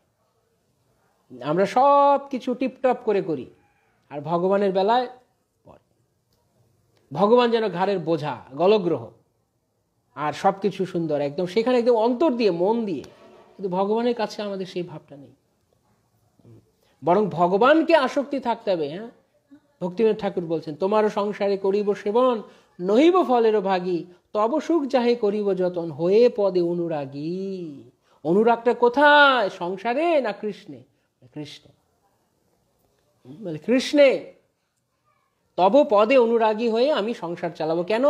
এটা তোমার সংসার, তোমার সংসারে করিব সেবন। এই সংসার ভার আমি নির্বাহ করব, কেন এটা তোমার সেবার জন্য দিই। তাই আসক্তিটা কৃষ্ণ, এটা শুধু ডিউটি। কিন্তু আমরা কৃষ্ণকে ডিউটি বানিয়ে ফেলেছি, আর আসক্তিতে দিয়ে দিয়েছি সংসারে, উল্টো কাজ করছি। তো কোথা থেকে আমাদের কিছু হবে? কোথা থেকে হবে? আমরা রং ডিরেকশনে যাচ্ছি, কিন্তু কখনো চিন্তা করি না, চলছি তো ছুটছি। থামুন, pause, give a pause and think what we are doing actually. বহু বছর ধরে আমরা, সেই জন্য অনেককে দেখা যায় ভক্তি জীবনে বহু কাল থাকলেও শিথিল, নড়বড়ে, অথবা বলছে স্বাদ পাচ্ছে না। কেন স্বাদ পাবে? স্বাদের জায়গা তো কৃষ্ণ। আসক্তি দিয়ে রেখেছি সংসারে, খালি মালা তিলক করছি, ফোঁটা টোটা কাটছি, বাস। আমাদেরকে অনেকে বলে যে আমরা ফোঁটা কাটি, মানে তিলক করি, ফোঁটা কাটি। তো এরকম মানে ফোঁটা কাটছি। ফোঁটা কাটা মানে ভক্ত হয়ে যাওয়া নয়। 500 টাকার ভক্ত হলে আর চলবে না। চলবে না মানে কি? ওই খুঁটির মতো, যে উদাহরণটা প্রথমে দিলাম ক্লাসের শুরুতে, সেই খুঁটিটা, তার উপরে ঘর বানালে ঘরও যাবে, খুঁটি তো যাবেই।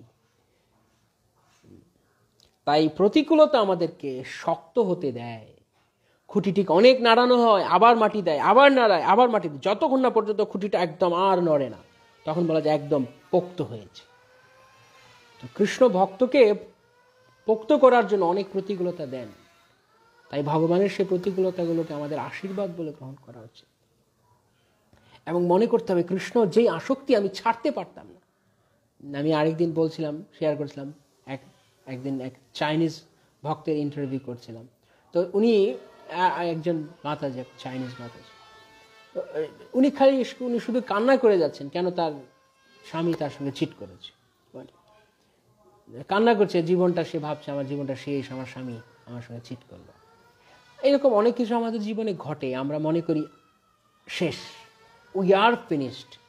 কিন্তু আসলে কি আমরা ফিনিশড? আমাদের জীবনে কি সব শেষ হয়ে গেছে? গভীরভাবে চিন্তা করলে, একজন লোক আমার সাথে কিছু খারাপ করেছে, শেষ, আমার জীবনে কোনো দাম নেই, শেষ হয়ে গেল, সব শেষ হয়ে গেল। কৃষ্ণ নেই।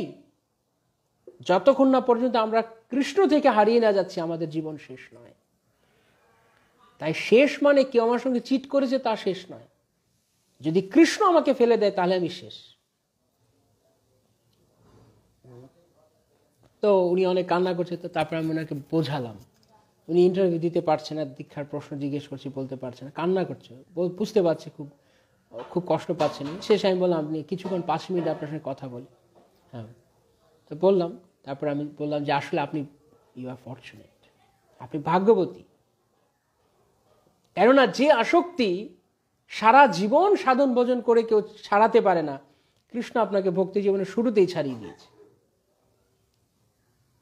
যে ভাগ্য অর্জন করতে একটা লোক সারা জীবন কাটিয়ে দেয়, তবু অনেক সময় হয় না, কারোর কপালে জোটে না, সেটা আপনাকে কৃষ্ণ প্রথমেই করে দিয়েছে। তাহলে আপনি ভাগ্যবতী না অন্যরা ভাগ্য? এটা মূল কথা ছিল। তারপরে আমি অনেক কিছু বুঝিয়েছি এটার। তো শেষ পর্যন্ত উনি কয়েক মিনিট কথা বলার পর উনি হাসছে, চোখে জল নেই, মুছে টুছে হাসছে, সত্যি কৃষ্ণ আমাকে কৃপা করেছে। তো আমরা যেই সাধন ভজন করছি তার লক্ষ্য কি? হরিভজনের উদ্দেশ্য কি? না বাড়ি বাড়ি গিয়ে বৈষ্ণব সেবা আছে, প্রভু হরে কৃষ্ণ চলে আসবেন মহাপ্রসাদে গোবিন্দে, এটা খেলাম দিলাম ঘুরলাম, কৃষ্ণদর পরায়ণ কৃষ্ণ নাহি পায়, ফার্স্টই আমরা বলছি। রঘুনাথ দাস গোস্বামীকে মহাপ্রভু বলছেন এ পাবে না কৃষ্ণ। তো এখানে ওখানে শুধু খাবার ধান্দা করলে কৃষ্ণ নয়। হ্যাঁ ঠিক আছে, বৈষ্ণবেরা আমন্ত্রণ করলে নিমন্ত্রণ করলে প্রসাদ গ্রহণ করতে গেলাম, প্রসাদ সম্মান, কিন্তু শুধু ভক্ত হয়েছি মানে শুধু খাওয়া। অনেকে বলছে ভক্তি জীবনে এসে কি যে মজা, কি আনন্দ দেখছি। কেন কি আনন্দ? আরে কোনো চিন্তাই নেই, আগে তো ঘরে খাওয়াই জুটতো না, এখন তো শুধু মাসে 24 দিন শুধু খাওয়া, মোটামুটি 5-6 দিন খাওয়া নেই। মানে সে অন্যভাবে দেখছে, সে দেখছে ভক্তি জীবন মানে এখানে ওখানে খাওয়া যায়, এই জন্য ভাবছে আমি ভক্তি জীবনে খুব ভালো আছি। ভক্তি জীবন কি এখানে ওখানে খেয়ে বেড়ানোর জন্য, জিহ্বার লালসা ইতি উতি ধায়, না কৃষ্ণে মনোনিবেশ করার জন্য? তো এইটা আনন্দ নয়। ভক্তি জীবনে আনন্দ হচ্ছে বুঝতে হবে কৃষ্ণ আমাকে চয়েস করেছেন, আমাকে পিক করেছেন, আমাকে সিলেক্ট করেছেন। যদি আমার জীবনে অনেক ডিস্টার্ব দিয়ে রাখে, নিশ্চয়ই ভগবানের কোনো ভালো উদ্দেশ্য রয়েছে। কৃষ্ণ যা করেন তার পিছনে উদ্দেশ্য। কৃষ্ণ যাহা ইচ্ছা করে তাই জানো ভালো, ত্যাজিয়া আপন ইচ্ছা ঘুচাও জঞ্জাল। জঞ্জাল ঘুচাও, শুধু কৃষ্ণ ইচ্ছাকে মেনে নাও, কিছু না কিছু ভালো আছে একটা। তাই এই যে প্রতিকূলতাটা ওনারা অনুভব করছেন, আমি যে বলছিলাম কালকে ইউকে থেকে যে ভক্ত বাড়ি গিয়ে, চায়না থেকে একজন ভক্ত, একই রকম সমস্যা।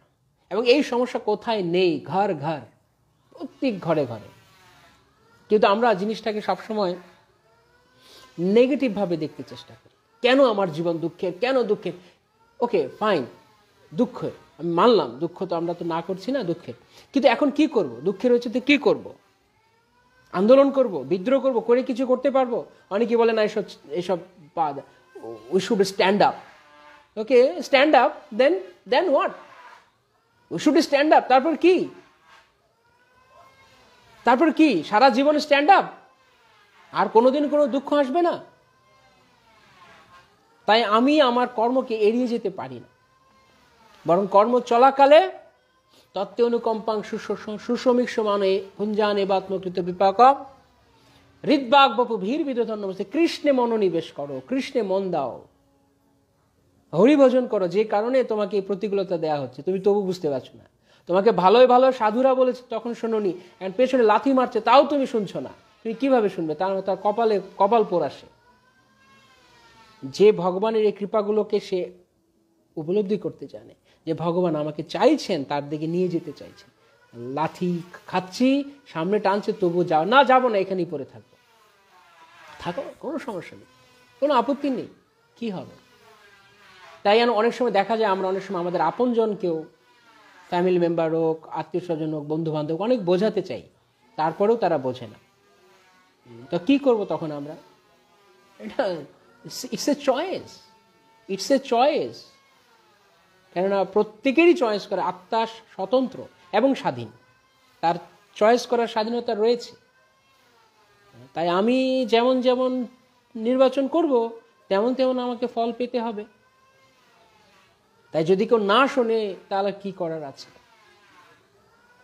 বাংলায় বলে যে গাধাকে সারা জীবন পেটালেও গাধা কখনো ঘোড়া হয় না। তা আমরা এতটাই গাধা, মূর্খ। শ্রীমদ্ ভগবত গীতায় ভগবান বলছে 4 প্রকারের লোক কোনোদিনও শোনে না। সংসারের ঘানি টেনেই যাচ্ছে, কলুর বলদ টেনেই যাচ্ছে বোঝা, কিন্তু কোনোদিন চিন্তা করে না যে আমি কি আমার জীবনটা এইভাবে এদের জন্য নষ্ট করছি কেন? আমার তো কৃষ্ণ ভজনের সময়, কারো পিছনে এত সময় দেওয়ার কিছু নেই। বলা হয়েছে অনেক কিছু, না আসলে কি করা যাবে? তো এভাবে আমাদের ভক্তি জীবনে যখন প্রতিকূলতাগুলো আসে, আমাদের উচিত সেগুলোকে অবশ্যই আমাদেরকে, আমরা জোর করে ইচ্ছে করে আমাদের জীবনকে ডিস্টার্ব করছি তা নয়, কিন্তু আমি কিছু করিনি তারপরও আসে, তখন বুঝতে হবে এটা ভগবানের ইচ্ছা। প্রভুপাদ বারংবার চেষ্টা করেছেন, উনি বলেছেন, গতকালকে প্রভুপাদের অপ্রকট তিথি ছিল, ডেট ওয়াইজ আমি চিন্তা করছিলাম কালকে, সারাদিন প্রভুপাদের কথা ভাবছিলাম যে প্রভুপাদ আজকের দিনে আমাদের ছেড়ে চলে গেছে 14 নভেম্বর 1977। আমি ভাবছিলাম প্রভুপাদের জীবন থেকে আমরা কি শিখি। প্রভুপাদ এই কথা কয়েকবার তিনি পাশ্চাত্যে গিয়ে তার লেকচারে বলেছেন যে আমি বারবার চেষ্টা করছি ফ্যামিলিটাকে দাঁড় করাতে, বিজনেসটাকে দাঁড় করাতে, কৃষ্ণ প্রত্যেকবার আমাকে ভেঙে দিয়েছেন। তখন আমি শেষে বুঝতে পেরেছি ভগবান চানই না যে আমি দাঁড়াই। তাই আমরা যখন বলছি you should stand up against all the odds, you can't do anything বাবা, ইউ ক্যানট ডু এনিথিং। আমরা কিছুই করতে পারি না, কেননা আমরা অসহায়। প্রকৃতির কাছে আমরা একটা নগণ্য জীব মাত্র। না জানাবো, প্রতিবাদ করবো, এই করবো, কি হবে? করো, প্রতিবাদ করো, কি হবে? বিশেষ করে আজকালকার দিন তথাকথিত ফেমিনিস্টরা বলে কি লাভ কি? আমি সাপোর্ট করছি না পুরুষদেরকে, কিন্তু এই ফেমিনিজম করেও বা কি লাভ আছে? কোনো লাভ নেই। বরং কৃষ্ণে মনোনিবেশ করুন, ভগবানের কাছে ফিরে যান।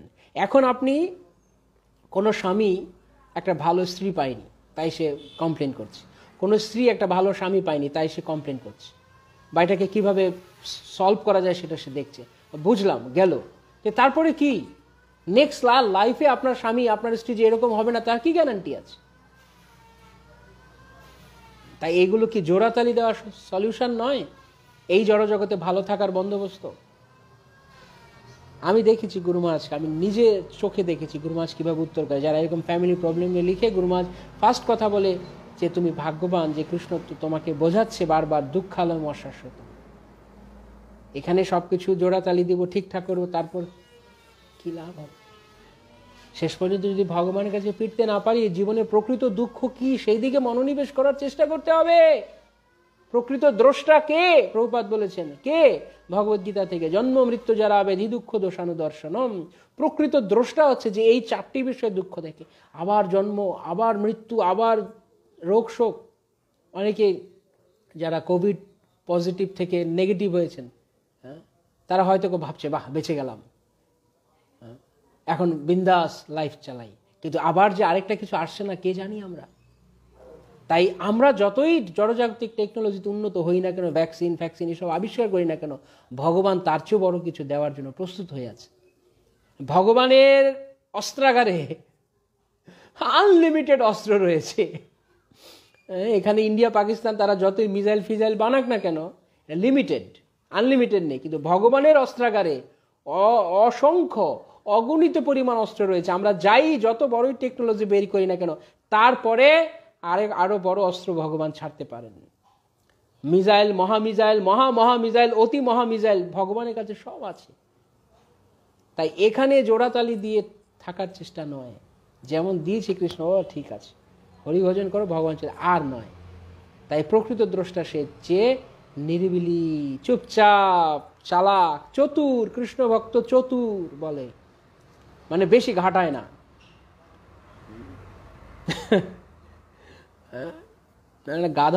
গাধা নাকি জল খায়, কিন্তু ঘোলা করে জল খায়। তো প্রথমেই খেয়ে নিতে না, ঘোলা টোলা করবে, তারপরে গাধা জল খাবে। সেই সংসার, সেই আসক্তি সেখানেই পড়ে থাকবে, শুধু মাঝখানে অনেক ঘোটালা করলো, অনেক ঝামেলা করলো, এই।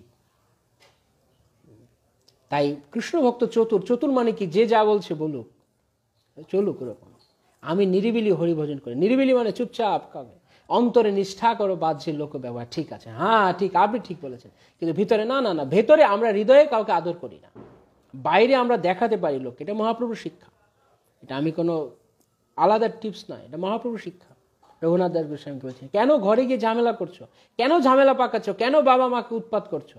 অন্তরে নিষ্ঠা করো, বাহ্য লোক ব্যবহার। আর বাড়ি ফিরে গেছে রঘুনাথ, হ্যাঁ বাবা, হ্যাঁ মা, ঠিক আছে, হ্যাঁ সব ঘর গৃহস্থলী দেখছে, কিন্তু ভেতর মন পড়ে আছে চৈতন্য চরণ প্রাপ্তি তার মন।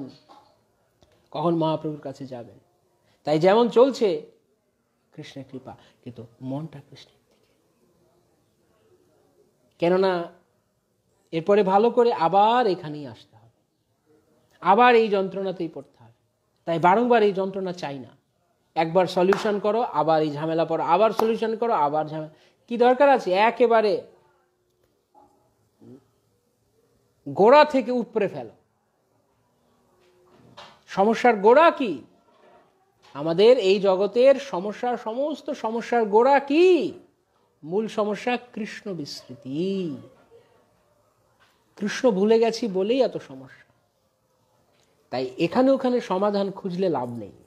কাউন্সিলরের কাছে যাবেন, অমুকের কাছে যাবেন, ডক্টরের কাছে, সাইকিয়াট্রিস্টের কাছে, বন্ধু বান্ধবের কাছে সলা পরামর্শ, ও কাজ হবে না। সলা পরামর্শ, কোনো সলা পরামর্শতে এই জগতে ভালো থাকা যাবে না। কৃষ্ণ বিস্মৃতি সমস্ত দুঃখের মূল কারণ।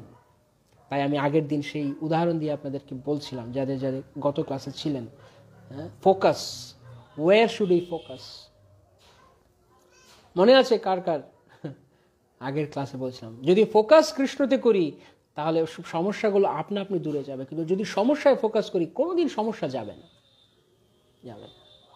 কেন? জগৎটা সমস্যা দ্বারা নির্মিত। আমাকে একটা ঘরে বদ্ধ করে, দরজা জানালা সব বদ্ধ করে, ওই ঘরে কোনো একটা গ্যাস ছেড়ে দিয়েছে। তো আমি আমার দম বন্ধ হয়ে আসছে, আমি এত এখানে শ্বাস নিতে পারছি না। আমি এরকম চেষ্টা করছি, এরকম ধোঁয়া সরিয়ে একটু একটু একটু চেষ্টা করছি একটু ভালো করে শ্বাস নেওয়ার জন্য জায়গা, একটু স্পেস খুঁজছি আমি এখানে। আরে মূর্খ, আমি যে এখানে স্পেস খুঁজছি, আমি তো 1 নাম্বার মূর্খ। এখানে এখানে সম্পূর্ণ ঘরটাই ধোঁয়াময়। আমি এখানে এরকম এরকম করে আমি স্পেস পাবো না। কি করতে হবে? দরজা খোলো অথবা জানালা খোলো, বেরিয়ে যাও। তাই এখানে অ্যাডজাস্ট করি একটু।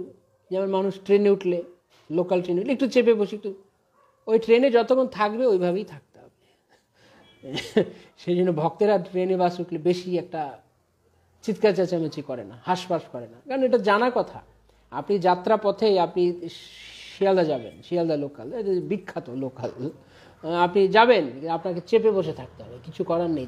লোকেরা আপনি যতই বলুন না কেন, 2.5 ঘন্টা লাগবে পৌঁছতে, 2 ঘন্টা লাগবে, 1 ঘন্টা লাগবে, 1 ঘন্টা চুপচাপ হরিনাম করতে হবে। একে ঠেলা ওকে ঠেলা এসব করে লাভ হবে না। ওই যতই ঠেলাঠেলি করি না কেন, ওর মধ্যেই থাকতে হবে, মুড়ির টিনের মতো। তাই এই জগতে এরকম থাকবেই সমস্যা।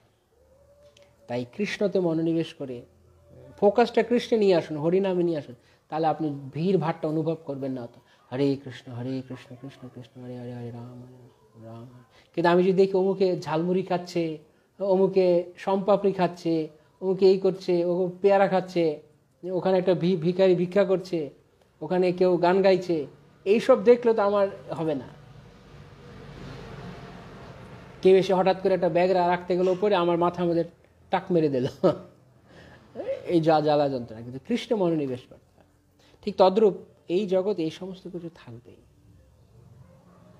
এটা এটা এটা এটা এটা অনেকে বলবে এটা দুঃখবাদের কথা। হ্যাঁ, তো দুঃখবাদের কথা তো কি হয়েছে? প্রভুপাদ বলেছেন, we should B pessimistic about material life, but we should B optimistic about spiritual life.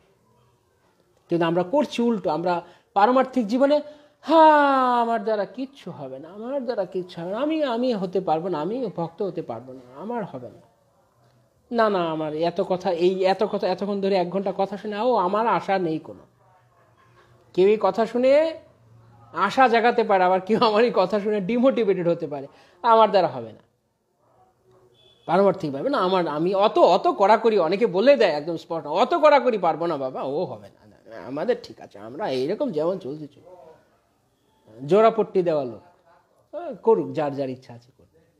আর জড়জাগতিকভাবে পেলাম না কেন, যতক্ষণ পেলাম না ততক্ষণ কুকুর বিড়ালের মতো প্রচেষ্টা করতে থাকবো। পেতেই হবে, আমাকে পেতেই হবে, পাবো না কেন, এরপরে জড়জাগতিকভাবে খুব বেশি আশাবাদী। কিন্তু প্রভুপাদ বলছেন উল্টো, জড়জগতে হতাশাবাদী হও আর পারমার্থিকভাবে আশাবাদী হও। আশাবন্ধ ভক্তের লক্ষণ। একদিকে বলা হচ্ছে আশাবন্ধ, আরেকদিকে বলা হচ্ছে নৈরাশ্যই পরমম সুখম। শ্রীমদ্ ভাগবত 11 স্কন্ধে সে পিঙ্গলা বেশ্যার কাহিনীতে নৈরাশ্যই পরমম সুখম, অর্থাৎ জড়জগতের ব্যাপারে নৈরাশ্য, কিচ্ছু হবে না জড়জগতে। কিন্তু পারমার্থিকভাবে না, আমাকে কৃষ্ণের জন্য এগিয়ে যেতে হবে, হবে একদিন হবে, নিশ্চয়ই হবে, কেন নয়। উৎসাহান নিশ্চয় ধৈর্যাৎ। ভক্তির সরবীর ভক্তি প্রসিদ্ধতি, ভক্তির অনুকূল। কিন্তু তা করছে না, আমরা কি করছি? অত্যাহার, প্রয়াস করতে বলা হচ্ছে উৎসাহ, তা না করে করছি প্রয়াস, উল্টো কাজ করছি জড়জাগতিক ভাবে। আর পারমার্থিক ভাবে উৎসাহ নেই। কিভাবে এগোবো, উল্টো দিকে যাচ্ছি। না, হবেই প্রভু, আমার দ্বারা হবে, গুরু মহারাজ হবেই, আমি চেষ্টা করবোই। কেন পারবো না? আমি একবার কেন 10 বার পড়ে গেলে আমি 11 বার উঠে দাঁড়াবো পারমার্থিকভাবে। এই জড়জাগতিকভাবে এটা এরকম থাকবে। এখানে উল্টো থিওরি আমাদের অ্যাপ্লাই করে, যে কারণে আমরা দুঃখ পাচ্ছি। যাই হোক, হরে কৃষ্ণ, সবাইকে অনেক ধন্যবাদ।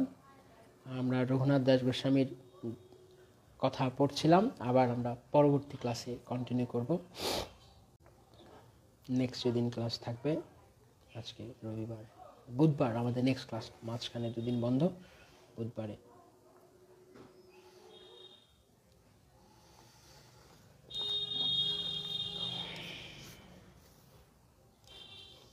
আমি যেটা পড়ছিলাম সেটা এখানে শেষ করে দিই।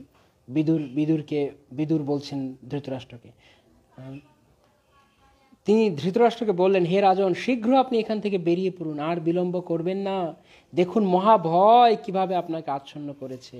এই জড়জগতের কোনো মানুষের দ্বারা এই ভয়াবহ পরিস্থিতির প্রতিকার হতে পারে না। হ্যাঁ, ভালো করে শুনতে হবে কি লিখেছেন।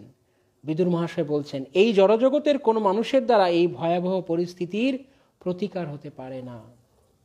আমি বলছি না তো, ভাগবত বলছে, হে প্রভু, পরম পুরুষোত্তম ভগবানই মহাকাল রূপে আমাদের সকলের সম্মুখে উপস্থিত হয়েছেন।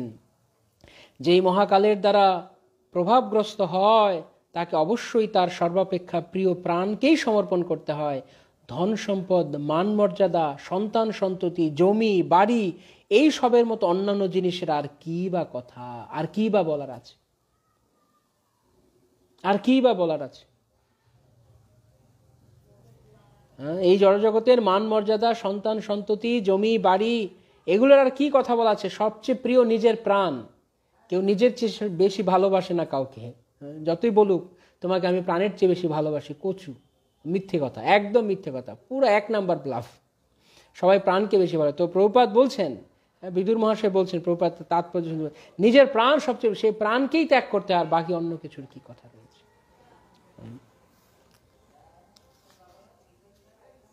আপনার পিতা, ভ্রাতা, বন্ধু, পুত্রবর্গ সকলেই মৃত এবং প্রয়াত। আপনি নিজেও আপনার জীবনের বেশিরভাগ সময় অতিবাহিত করেছেন। আপনার দেহ এখন জরাগ্রস্ত এবং আপনি অন্যের গৃহে বাস করছেন। আপনি জন্মকাল থেকে অন্ধ এবং সম্প্রতি আপনার শ্রবণ শক্তি হ্রাস পেয়েছে।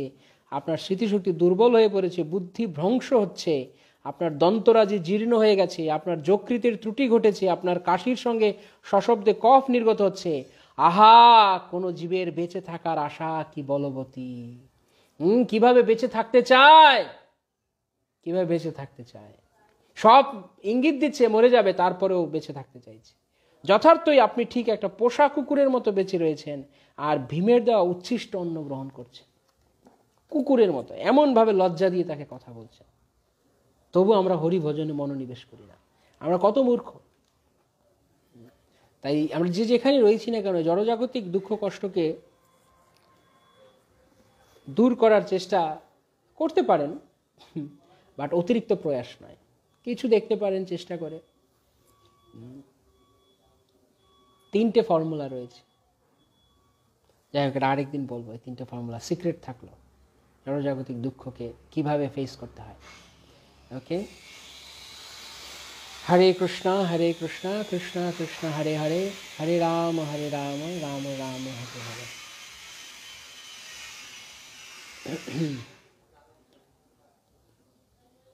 সবাইকে অনেক ধন্যবাদ। যদি আমি আমার কোনো কথায় কাউকে হৃদয়ে আঘাত দিয়ে থাকি, কষ্ট দিয়ে থাকি, দয়া করে আমাকে মার্জনা করবেন। আমি কাউকে ইঙ্গিত করতে বা কিছু করতে বলিনি। এখন আমি শুধু যা কথা প্রসঙ্গক্রমে এসছে, শাস্ত্রের কথা, সেগুলিকে উপস্থাপন করতে চেয়েছি।